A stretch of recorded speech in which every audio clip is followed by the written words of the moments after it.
My name is Edward. I'm 38, and I spend my working life finding the exact point where a structure is about to fail. The hairline crack nobody else notices until the whole thing comes down. So when my in laws asked me out to their family place on the Cape for one more summer weekend, I should have asked myself one question before I said yes. What exactly was I walking into? I didn't ask. I drove out to the Chatham compound, walked onto that lawn, and found 10 of them already at the table, my wife's new bracelet catching the light, the kind of piece I definitely hadn't bought her. She looked straight at me and delivered the line she'd clearly been saving all night. "It's like being married to insulation," she said, and the whole table laughed like she'd earned it. What none of them knew was that I'd already spent 54 days building a file on exactly what she'd been doing on her Wednesday afternoons, or that 3.5 weeks of packing already sat waiting in a storage unit 8 blocks from our condo. They thought this was the night they humiliated me. It was actually the night I'd already chosen to leave. Welcome to Leo Narrations, where quiet people get underestimated right up until the moment it costs someone everything. If you've ever been the one everybody assumed wouldn't notice, wouldn't push back, wouldn't leave, stay with me on this one, drop a comment, hit subscribe, and let's get into it. But let me back up a few weeks before that dinner, before 10 relatives already 3 drinks in, before my wife decided to make me the punchline of her own family's summer.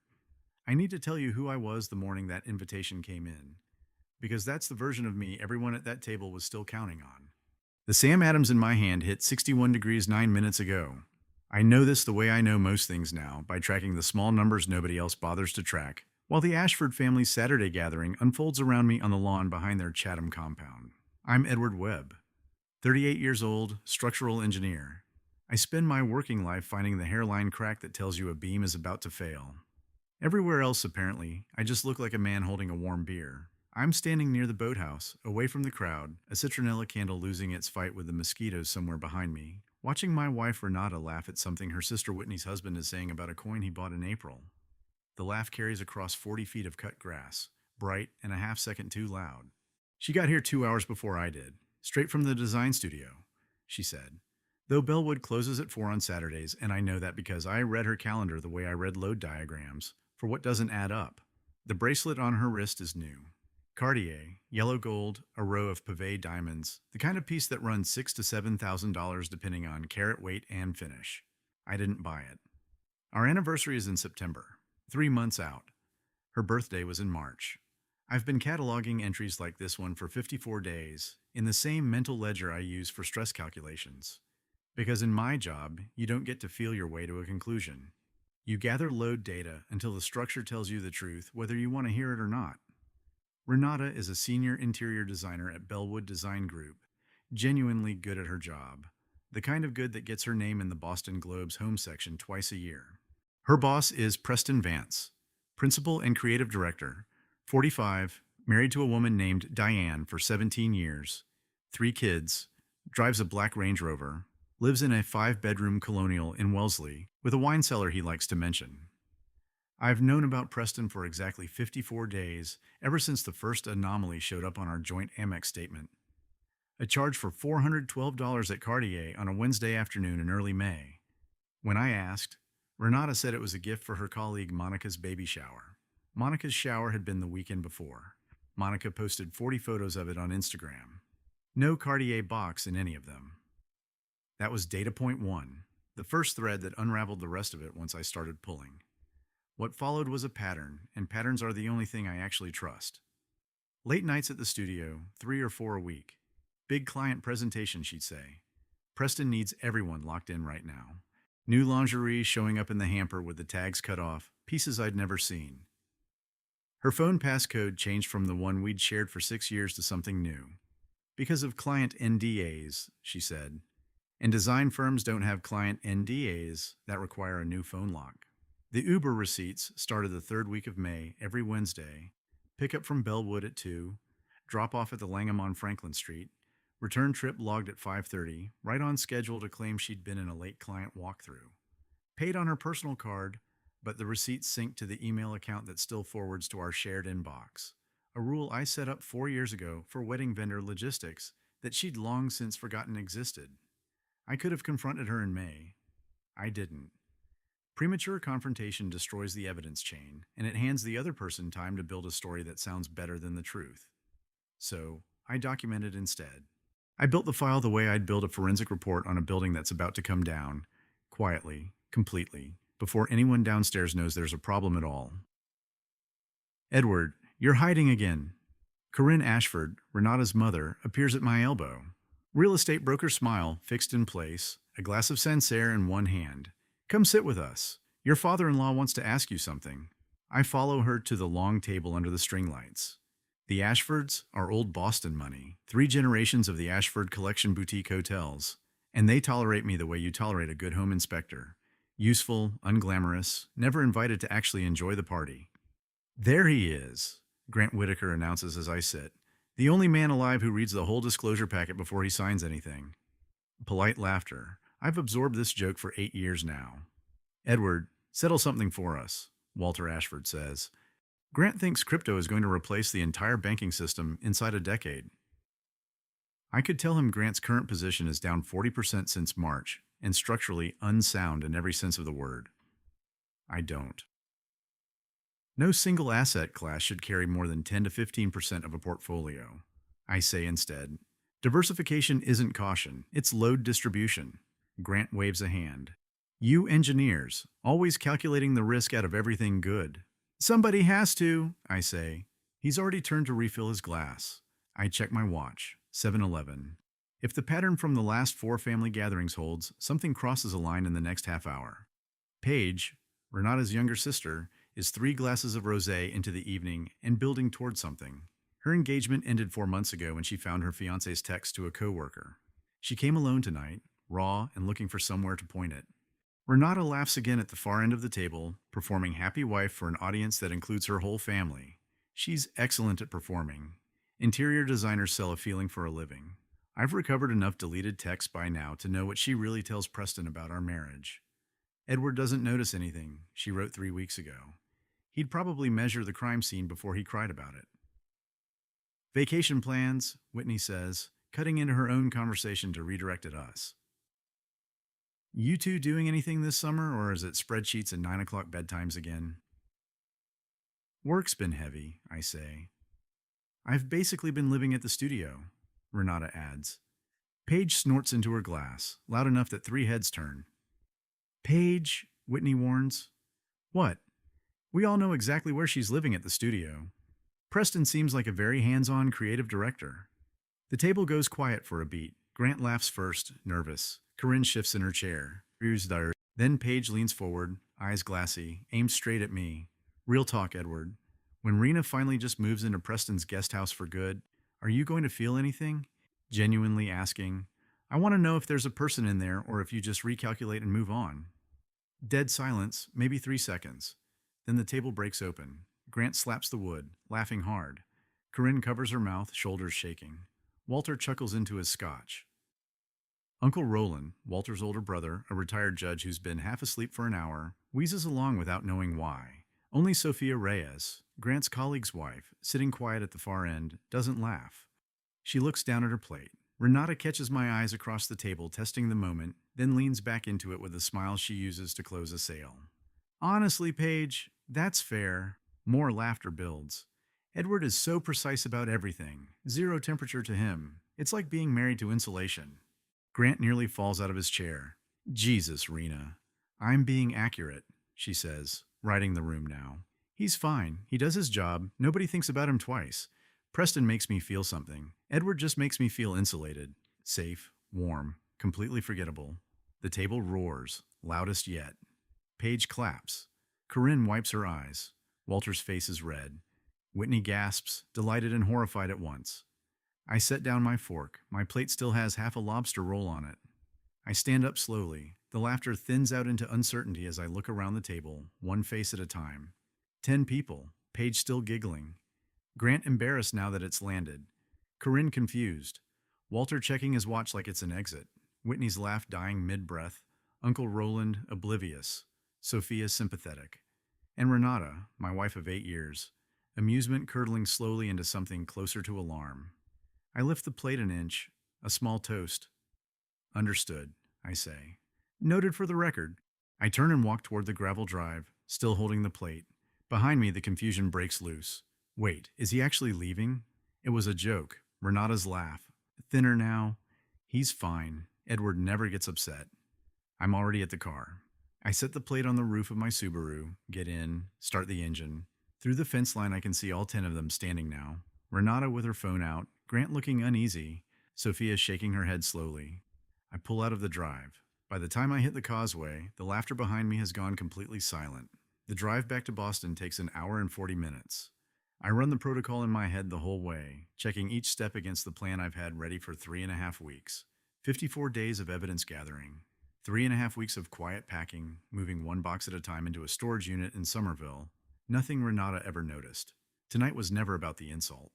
Tonight was the trigger that makes everything after this defensible. Our condo on Beacon Hill is exactly as I left it. Her heels by the door. Fabric swatches spread across the dining table. A framed wedding photo in the hallway. June 8 years ago. 2 people smiling at a future that doesn't exist anymore. I check my watch. 9:02. Everything I care about has already left this apartment. The vinyl, my father's toolbox, the photographs of my parents, my books. Everything else stays. Her family's money bought most of it anyway. I sit down at the table and open my laptop. 9:14. Time to execute. Step 1. Financial separation. I log into our joint account at Rockland Trust. Checking, $38,200. Savings, $109,000. Joint investment account, $71,400. I've calculated exactly what I put in against her salary and her family's contributions. Every deposit sourced and dated for 4 years. My total contribution comes to $94,600. Not a dollar more. I initiate the transfer to a new account at a Nashville credit union and save a PDF showing the full methodology, every deposit, every source, interest allocated proportionally. Documented, defensible. Step 2. Communication blackout. I port my number from Verizon to a new carrier. The old line disconnects in 2 hours. I remove myself from the family plan. I delete every social account, permanent deletion, not deactivation, 14-day countdown starting now. I change every password, banking, email, utilities, streaming, stored in an encrypted manager. I cancel the subscriptions we split. I write one email to Renata, scheduled to send at 6 the next morning. Attached is the divorce petition I filed that afternoon before I even left for the Cape, case number 24D6114, with a full asset division worksheet. You have 20 days to respond. Direct all communication to my attorney. Do not contact me directly. Step 3.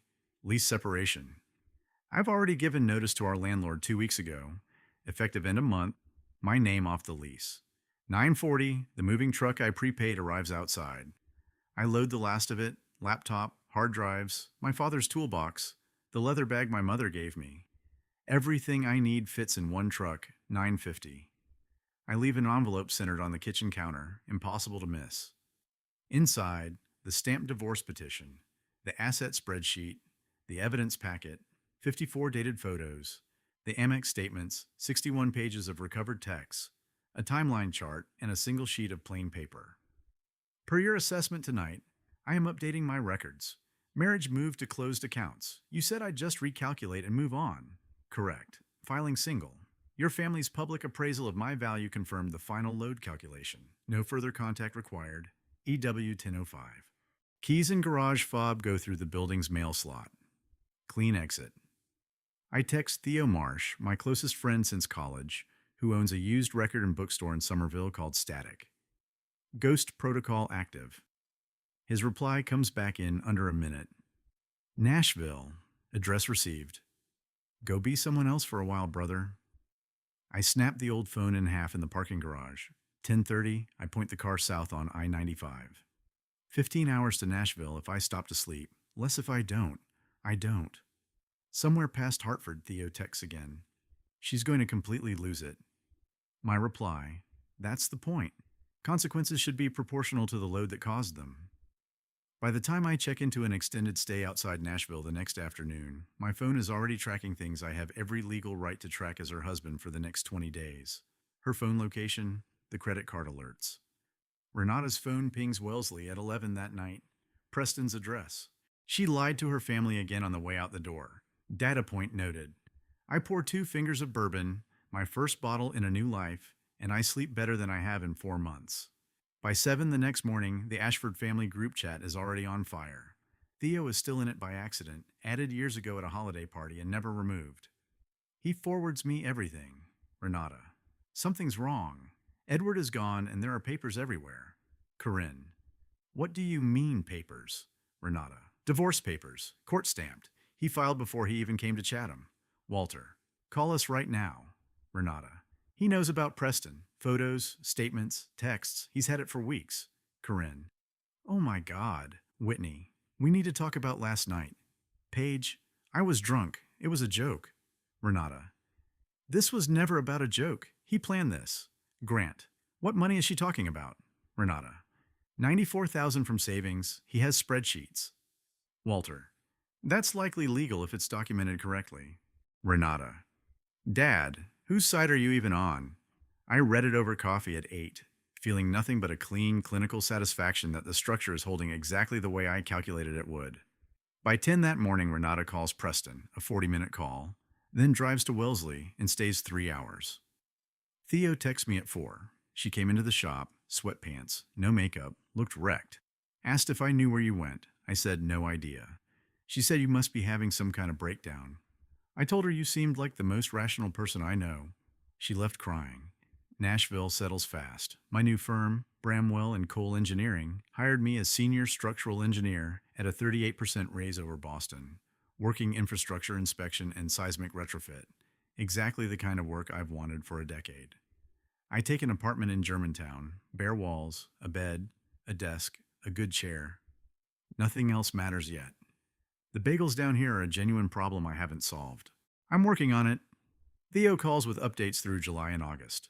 Renata hired a private investigator in late July, a former Boston PD detective who spent 3 weeks and $4,000 finding nothing.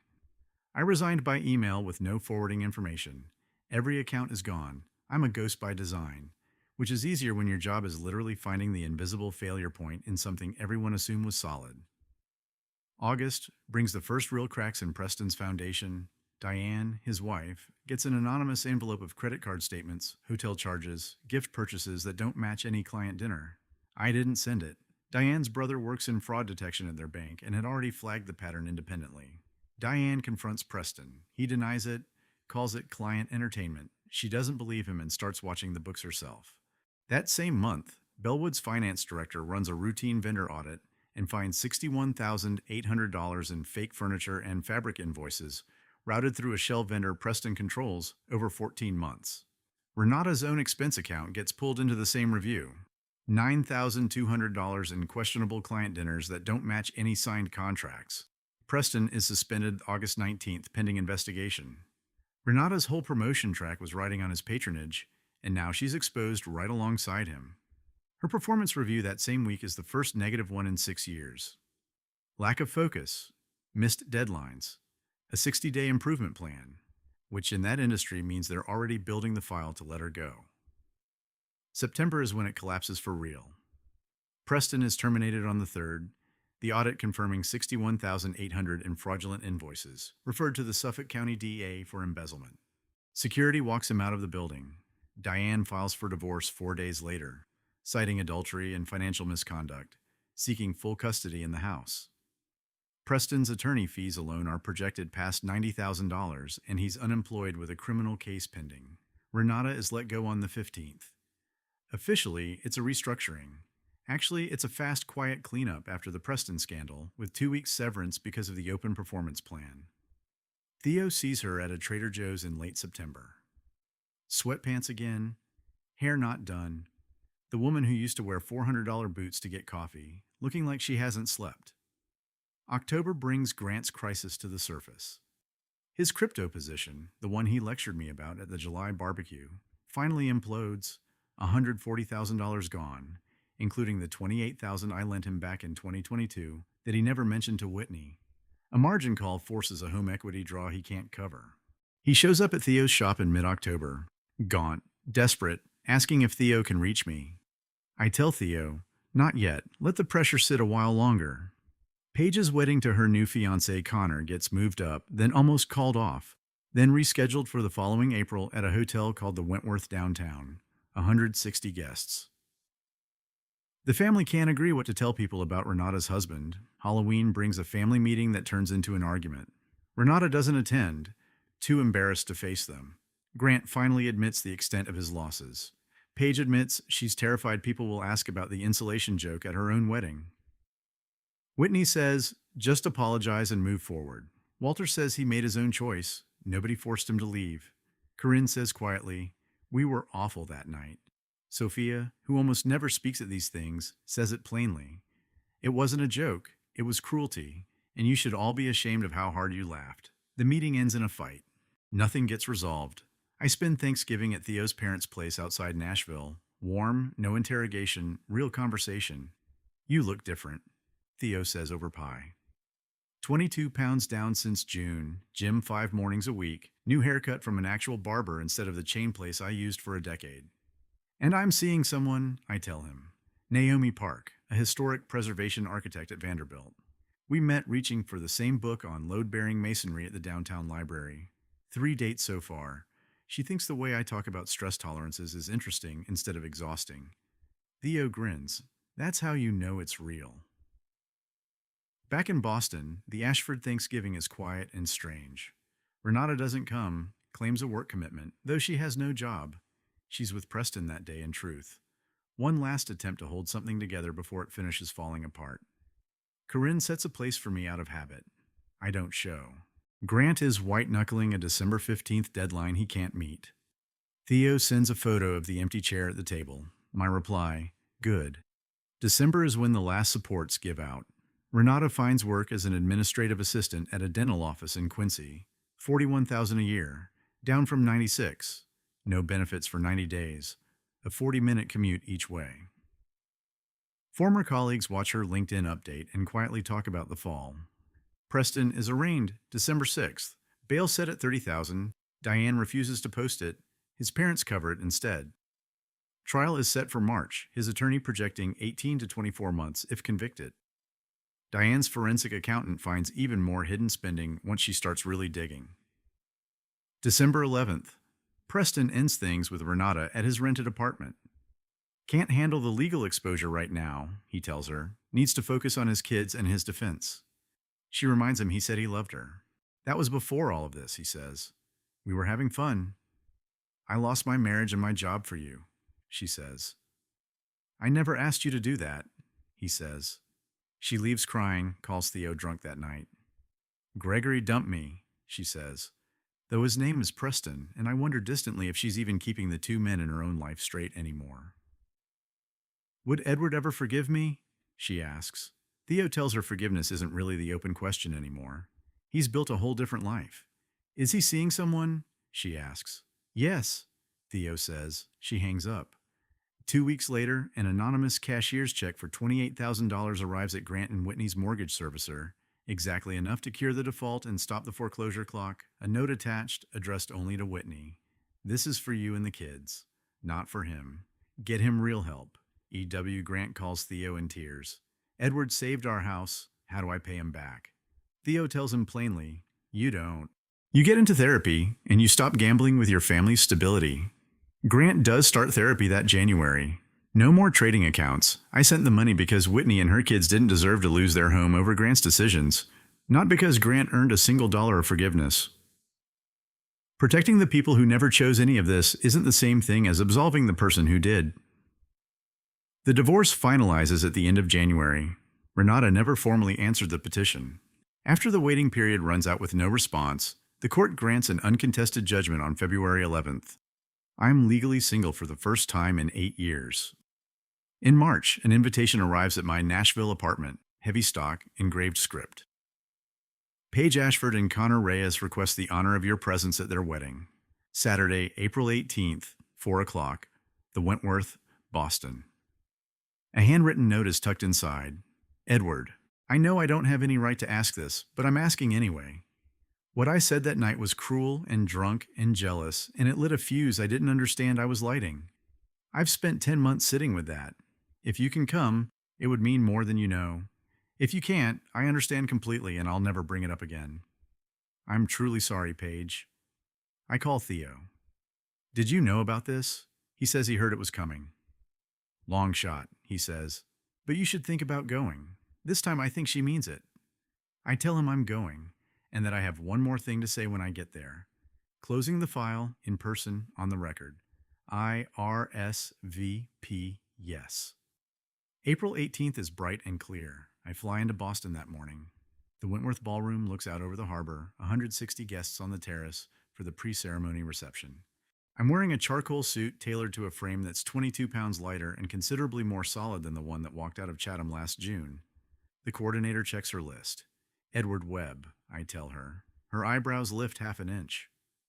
Oh, she says. Welcome back, Mr. Webb. She's clearly heard some version of the story. Professional enough not to ask, Whitney sees me first and grabs Grant's arm. He's thinner than I remember, older around the eyes. They come over together. We weren't sure you'd actually come, Whitney says carefully. Paige invited me. I'm here for her. Grant's voice shakes a little. Thank you. For December, you saved our house. I helped your wife and your kids, I say. Not you. I know that's what I deserve to hear, he says. But I'm in real therapy now. No trading accounts, trying to be someone Whitney can count on. For real this time. Good. That's the part that matters. Corinne and Walter come next, older looking than I remember. Corinne noticeably softer around the eyes. Walter uncomfortable in his own skin. We didn't think you'd come, Corinne says. We've wanted to apologize for a long time. Last summer was unforgivable. Last summer just told me the truth about how this family actually saw me, I say. You laughed when your daughter asked if I even had feelings. You laughed harder when Renata called me insulation. Apologies don't rewrite what already happened. That's harsh, Walter says. It's accurate, I say. Those are different things. Then Paige finds me, beautiful in her dress, already crying before she reaches me. You came. You actually came. You sent an actual apology instead of an excuse, I say. That's worth something. I was drunk and bitter and my whole life had just fallen apart and I aimed it at the nearest person, she says. There's no version of that where it was okay. I understand the context, I say. Your fiancé cheated. You were in pain and you projected it. That's human. It doesn't make it right, but I understand it. Are you happy now? She asks. Really happy. Yes? With someone? Yes, Naomi. She's an architect. Honest, sharp, present. Then hold on to that, I say. Protect it better than I protected what I had before. I hand her a small wrapped box, an antique compass I found at an estate sale outside Nashville. May whatever you're building stand on better ground than mine did. She hugs me, crying harder now. Her fiancé Connor introduces himself. I've heard the whole story, he says. What they said to you that night. I wasn't there, but Paige has told me everything. I'm sorry you went through it. Take care of her, I say. I will, he says. I promise you that. The ceremony is genuinely beautiful. I sit near the back. Renata, as maid of honor in pale blue, keeps glancing toward me every time Connor promises to forsake all others. Paige's eyes find me too, more than once. Still glassy, not entirely from wedding joy. At the reception, I'm seated with Sophia Reyes and people I don't know well. A considerate choice on Paige's part, keeping me clear of the center of gravity. Across the room, I spot Preston. Gaunt now, hollow around the eyes. Trial 6 weeks out. He sees me and looks away fast. Then Renata appears at my table, uninvited. The coordinator later confirms she was only cleared for the ceremony, not the reception. She walks straight over. Edward, can we talk? The table goes quiet, watching. We're divorced, I say. What's left to discuss? I need you to understand. I have 61 pages of your text to him, bank statements, a calendar with every Wednesday marked. What explanation is left to add to that? I made a mistake, a huge one. No. You made 130 small choices over 4.5 months. I counted everyone. I was unhappy. Then you say that out loud, or you leave. You don't lie to my face for 4 months while I'm still paying half the mortgage. Can we just start over? I almost laugh. You're divorced and unemployed. The man you left me for is facing a felony. I'm in Nashville with work I love and a woman who actually sees me. Why would I go backward from here? We had history, she says. That has to count for something. History is just data, I say. I ran the analysis. The conclusion was clear. Dissolve and rebuild. Preston appears behind her, thin and jittery. Rena, let's go. You weren't cleared to be back here. I look at him directly. How's the defense coming, Preston? His face goes red. That's not your business. Diane's accountant did excellent work. 61,800 in fraudulent vendor invoices, 14 months of paper trail. Impressive, honestly. You smug bastard, did you turn me in? I never touched your file, I say. Diane's brother flagged your pattern from inside the bank months before I even knew your name meant anything. I was just standing close enough to watch it happen. Renata's voice cracks. Edward, please. I loved you. No, I say. You loved what I quietly provided while you went looking for something that felt more exciting. That's not love. That's what convenience looks like when it remembers to say please and thank you. I stand. I'm going back to my seat. Both of you should leave before Paige has security walk you out. I look at Renata one more time. And since you called me insulation that night, you should know what insulation actually does. It's the layer nobody thinks about that keeps a structure from freezing or burning from the inside before anyone even notices something's gone wrong with it. That's not an insult. That's the entire job. I walk back to my table. Behind me, Renata is crying. Preston hissing something at her under his breath, a security guard already crossing the floor. Sophia gives me a small, approving nod, and I sit back down to a plate of very good short rib. I'm a structural engineer. I deal in loads and failure points, not feelings. That's not entirely true anymore, though. Facts and feelings were never really opposed to each other, not once you set them side by side and look. You can carry both. Feel the weight of something and still make the sound calculation. I just don't let the feeling override the math. The rest of the reception passes easily. Real conversation with Sophia about her kids, about Nashville, about nothing important. Paige and Connor stop by our table during their rounds. Thank you for coming, Paige says. It means more than I can say. Be happy, I tell her. Really happy this time. I will, she says. And Edward, I hope you are too. I am, I say. Finally, I leave before the dancing starts. I've said what needed saying. I drive to the airport feeling lighter than I have in a year, the whole thing closed out clean. 6 months later, an October Saturday morning, my phone rings with a Boston number I don't recognize. I almost let it go, but curiosity wins. Edward Webb.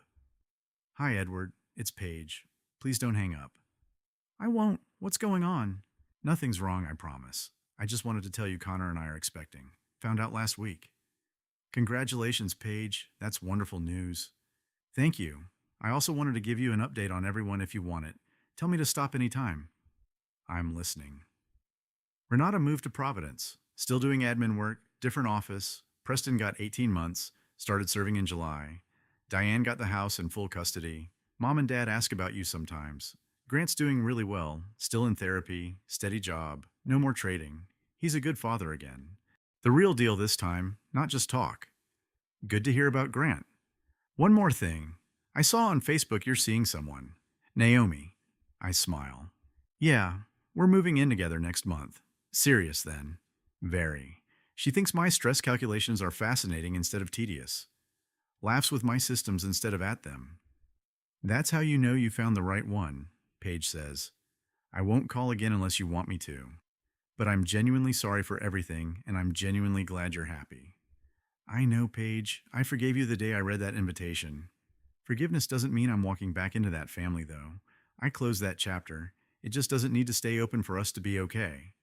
That's fair, she says. Take care of yourself. You too. Take care of that baby. I hang up and look around the apartment. Bigger now, a 2-bedroom in East Nashville. Naomi's books and plants have been arriving in slow waves for weeks. She comes out of the bedroom in one of my old college shirts, holding 2 mugs of coffee. Who was that? She asks, handing me one.